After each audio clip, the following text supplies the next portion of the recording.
अस्सलाम वालेकुम। National book foundation का चैप्टर 8 क्लासेस एंड ऑब्जेक्ट का पार्ट 2 स्टार्ट कर रहे हैं हम। Constructor and destructor. Constructor and destructor are special member function within the class with same names as that of class. Constructor और destructor में क्या होता है, सेम मेंबर ऑफ फंक्शन होते हैं जो क्लास के अंदर होते हैं और उनका नाम सेम होता है क्लास का। जिस तरह फॉर एग्जांपल क्लास ए है तो क्लास ए ही कंस्ट्रक्टर का नाम होगा, उसके साथ क्लास नहीं लिखा जाएगा। तो constructor is a special type of member function, जो मेंबर फंक्शन का स्पेशल टाइप है। इनिशियलाइज करता है ऑब्जेक्ट को ऑटोमेटिकली जब कंस्ट्रक्टर क्रिएट किया जाता है, और कंस्ट्रक्टर का नाम और रिटर्न टाइप जो है वो डिफाइन करनी होती है। कंस्ट्रक्टर में सेम नाम होता है जो क्लास का होता है। कंस्ट्रक्टर की कोई रिटर्न टाइप नहीं होती, नॉट इवन वाइड, और कंस्ट्रक्टर ऑलवेज पब्लिक होता है। तो अब एग्जांपल देख लेते हैं। इंक्लूड आयोस्ट्रीम कॉनियो, ये आपकी हेडर फाइल है। क्लास कंस्ट्रक्ट टेस्ट, क्लास आ गई और क्लास कंस्ट्रक्ट उसका नाम रख दिया है टेस्ट।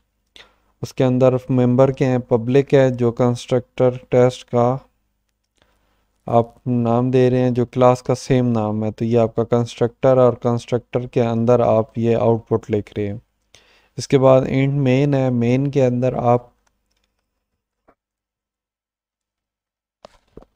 क्लास का नाम और उसका ऑब्जेक्ट सी टी कॉल कर रहे हैं, और गेट सी एच और रिटर्न।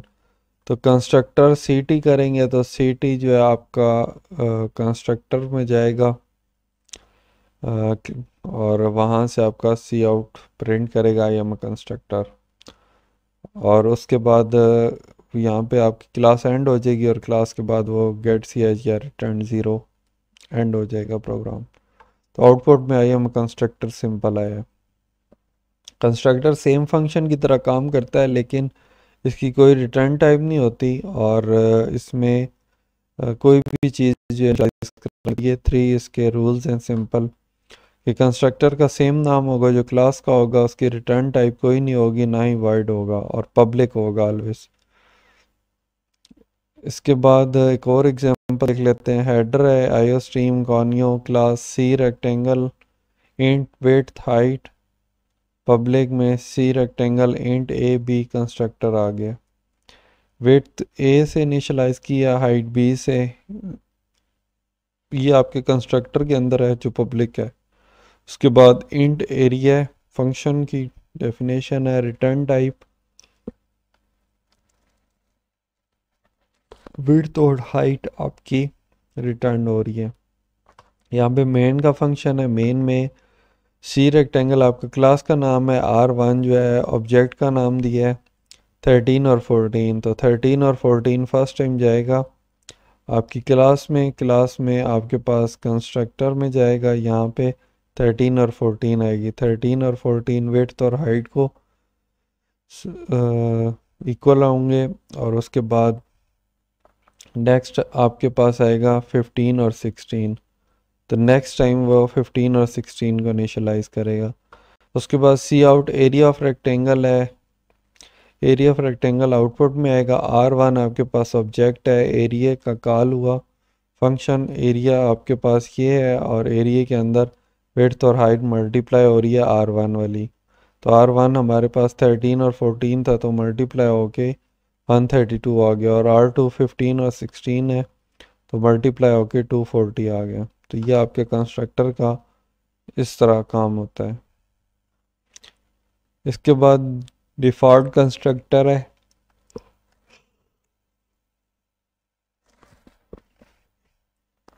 Implicit constructor या default constructor, a constructor without any argument or with default value for every argument।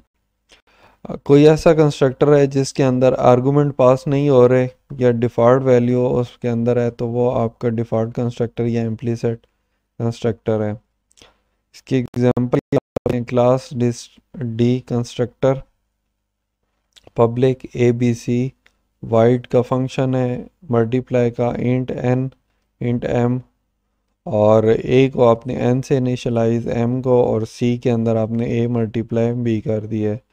तो ये आपके पास जो है एक मेथड क्रिएट हुआ है और क्लास डिस्ट्रक्टर की है। कंपाइलर क्या एज्यूम करेगा, क्लास डिस्ट्रक्टर जो है उसके अंदर डिफ़ॉल्ट कंस्ट्रक्टर है, यानी कि उसके अंदर डिफ़ॉल्ट आपके पास वैल्यू है पब्लिकली। तो ऑब्जेक्ट को वो क्लास के तौर पे डिक्लेयर नहीं करेगा और ना ही कोई आर्गूमेंट पास करेगा। यूज़र डिफाइंड कंस्ट्रक्टर या एक्सप्लिसिट कंस्ट्रक्टर में क्या होगा, आपके पास क्लास है C example public A B c example int n m, और इसके बाद इंट मल्टीप्लाई का फंक्शन है, और c multiply a multiply b और रिटर्न सी है। तो जो ही मेन का फंक्शन कॉल होगा, सी एग्जाम्पल क्लास का नाम है, सी ऑब्जेक्ट आपका ऑब्जेक्ट का नाम आ गया, 50 और 10 आपने यहाँ से वैल्यू आर्गुमेंट पास किए हैं जो आपके यहाँ पे जाएंगे एन और एम में, और ये ए बी को जाएगा। उसके बाद आपके पास मल्टीप्लाई का मेथड आएगा, मल्टीप्लाई के मेथड में यहाँ जाएगी वैल्यू, और आपके पास ए मल्टीप्लाई बी आएगा और वो सी के अंदर स्टोर होगा। और रिटर्न टाइप सी है तो सी आपको रिटर्न वैल्यू करेगी और आपका रिजल्ट के अंदर वैल्यू स्टोर हो जाएगी, और रिजल्ट फिर यहाँ पे प्रिंट होगा। सी आपकी रिटर्न करेगी और रिटर्न जो है वो आपके रिजल्ट में आएगी वैल्यू। मल्टीप्लिकेशन रिजल्ट इज़ 500, तो 50 मल्टीप्लाई 10 है तो 500 आएगी।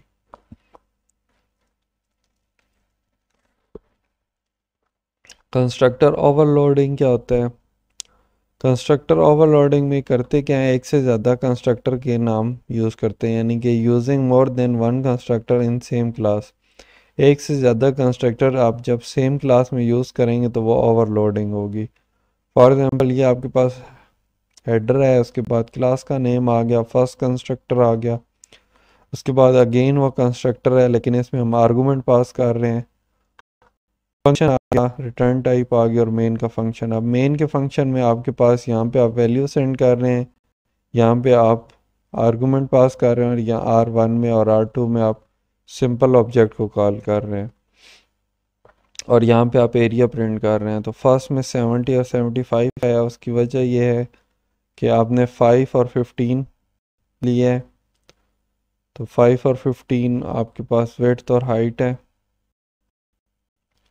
तो पहले आपने R1 से 5 और 14 सेंड किया है, तो 5 और 14 आपका सबसे पहले विड्थ और हाइट में आएगा। रेक्टेंगल का फंक्शन कॉल होगा, कंस्ट्रक्टर है तो वो 5 और 15 करेगा, 15 ए और बी में चला आएगा, 5 और 15 आपके एरिया में मल्टीप्लाई होगा, 5 15 और 75, तो ये आपके पास 75 आएगा, और फर्स्ट जो है 15 था तो 70 आएगा, 5 और 14 70 आएगा। तो ये इसमें होता है ओवरलोडिंग में, सेम चीज़ मतलब कंस्ट्रक्टर के दो नाम होते हैं। क्लास डिस्ट्रक्टर है, डिस्ट्रक्टर में क्या होता है, डिस्ट्रक्टर है same name as the class precedence by tilde sign. ठीक है, कंस्ट्रक्टर का क्या होगा, सेम नाम होगा क्लास का लेकिन स्टार्टिंग में उसके ऊपर बार या टिल्ड साइन होगा। Constructor can not take argument, destructor के अंदर आर्गूमेंट पास नहीं होगा और उसकी रिटर्न टाइप ही नहीं होगी। तो ये क्लास ए आ गया, ए आपका यहाँ कंस्ट्रक्टर फंक्शन आ गया है, और डिस्ट्रक्टर में आपके पास ये फंक्शन है और इसकी सी आउट ये है। इसमें आर्गूमेंट कोई पास नहीं हो रहा, कंस्ट्रक्टर में कोई आर्गूमेंट पास नहीं हो रहा।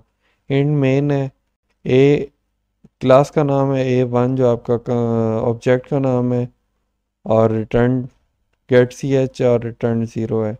तो ऑब्जेक्ट को कॉलिंग करेंगे, ऑब्जेक्ट की कॉलिंग में आपके पास क्लास आ जाएगी, क्लास के बाद कंस्ट्रक्टर का फंक्शन चलेगा आई एम कंस्ट्रक्टर, उसके बाद फंक्शन चलेगा आई एम डिस्ट्रक्टर और एंड हो जाएगा। पहले कंस्ट्रक्टर चला है और फिर डिस्ट्रक्टर चला है। तो इस एग्जांपल की डिटेल यहाँ लिखी हुई है कि टिल्ड का फंक्शन डिस्ट्रक्टर है, रन करेगा ऑब्जेक्ट ए को तो क्रिएट करेगा कंस्ट्रक्टर को जो डिस्प्ले करेगा first I am constructor, but control goes out of program, program के बाद कंट्रोल चला जाएगा, यानी कि इस ब्रैकेट के बाहर यहाँ चला जाएगा और ये आपके पास, उसके बाद यहाँ पे ये क्लास एंड होगी। इसके बाद declaration of object for accessing members of a class. अगर आप ऑब्जेक्ट करना चाहते हैं, फॉर एग्जांपल क्लास बी है, पब्लिक प्राइवेट, ठीक है, यहाँ पे आपने कोई वैल्यू क्रिएट नहीं की, यहाँ पे क्लास एंड होगी। एंड मेन का फंक्शन है, बी में आप एक ऑब्जेक्ट क्रिएट कर रहे हैं या मल्टीपल, बी1 बी2 बी3, तो ये आपके मल्टीपल ऑब्जेक्ट होंगे। Accessing data members, data member जिस तरह पढ़ा था एक्सेस स्पेसिफायर में पब्लिक प्राइवेट होता है, तो प्राइवेट आप मेंबर जो है एक्स डिफाइन कर रहे हैं और वाई डिफाइन कर रहे हैं, तो जो ही आप ऑब्जेक्ट के साथ प्राइवेट एक्सेस करने की कोशिश करेंगे तो वो एरर जनरेट करेगा, तो एक्सेस नहीं कर सकते। प्राइवेट जो है, पब्लिक आप एक्सेस कर सकते हैं। मेंबर फंक्शन एक्सेस करने का भी सेम वही मेथड है, आप ऑब्जेक्ट और ऑब्जेक्ट से आप उसको एक्सेस कर सकेंगे।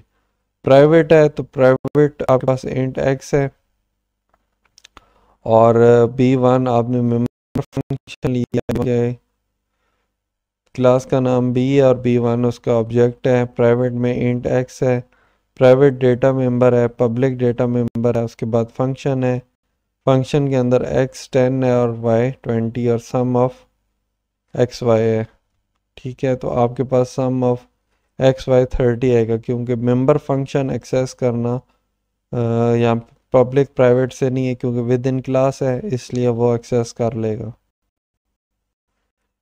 इसके इनहेरिटेंस एंड पॉलीफॉर्मिज्म का, इनहेरिटेंस सेम यही है जिस तरह ब्लॉक डायग्राम बनी है, पॉलीगॉन, तो पॉलीगॉन बेस क्लास है और उसकी चाइल्ड क्लास में स्क्वायर भी आएगा और पेंटागन भी आएगा, ट्रायंगल भी आएगा इसकी फर्दर क्लास में। और एक और ये पेशेंट है, तो पेशेंट की आपकी फर्दर क्लास में इंडोर पेशेंट आएगा और आउटडोर पेशेंट आएगा। क्लास ए है, क्लास बी इनहेरिटेंस कर रहा है ए से value, class B is driven from class A, class A से आप बी ड्रिवन कर सकते हैं ताकि डेटा आप एक्सेस कर सकें। इसकी एक एग्जांपल है। उसके बाद आपके पास डेली लाइफ रूटीन की एग्जाम्पल है। इनहेरिटेंस में पेरेंट्स से आप जो चीज़ें जेनेटिकली इन्हांस करते हैं, आइस हैं, कलर, हेयर कलर है, तो ये सारी चीज़ें आपके इनहेरिटेंस में आती हैं। पॉलीफॉर्मिज्म में क्या होता है कि आपकी प्रॉपर्टी जो है, it's mean possible state of a single property, for example a person can student as well as friend for another person. तो पॉलीफॉर्मिज्म में मल्टीपल आपके पास ऑप्शन होते हैं, फॉर एग्जांपल एक बंदा जो है दो स्टूडेंट भी है और किसी बंदे का दोस्त भी है और इंजीनियर भी है, टीचर भी है, तो ये आपके पास ऑप्शन आते हैं पॉलीफॉर्मिज्म में। यहाँ पे आके आपका चैप्टर एंड हो गया, तो इसमें एक चीज़ रहेगी, ये पॉलीफॉर्मिज्म एक पावरफुल फीचर है ऊप्स का, और ये आप यूज़ कर सकते हैं प्लस के ऑपरेटर से कंटेक्स्ट इंक्लूड और स्ट्रिंग के साथ कनकेटिनेट करके ऑपरेटर और के लिए यूज़ होते हैं। बाकी इसकी हम एग्जांपल देखेंगे, आप प्रैक्टिकली परफॉर्म कर, ताकि आपको जो कंसेप्ट इसके रह गए हैं वो वहाँ पे क्लियर हो जाए। यहाँ पे आपको चैप्टर 8 जो है एंड एग्जांपल और लैब एक्टिविटीज़ हम परफॉर्म करके कोडिंग में देखेंगे। ये 4 लैब एक्टिविटीज़ हैं जिसमें क्लास क्रिएट करनी है, साइकिल के उसके 2 फंक्शन बनाने हैं, get radius and cal area, और उसका रिज़ल्ट प्रोड्यूस करना है। उसके बाद इम्प्लीमेंट करना है inheritance between employ base class and manager driven class. उसके बाद इम्प्लीमेंट करना है क्लास में कंस्ट्रक्टर और डिस्ट्रक्टर की बॉडी बनानी है, और ये थर्ड है।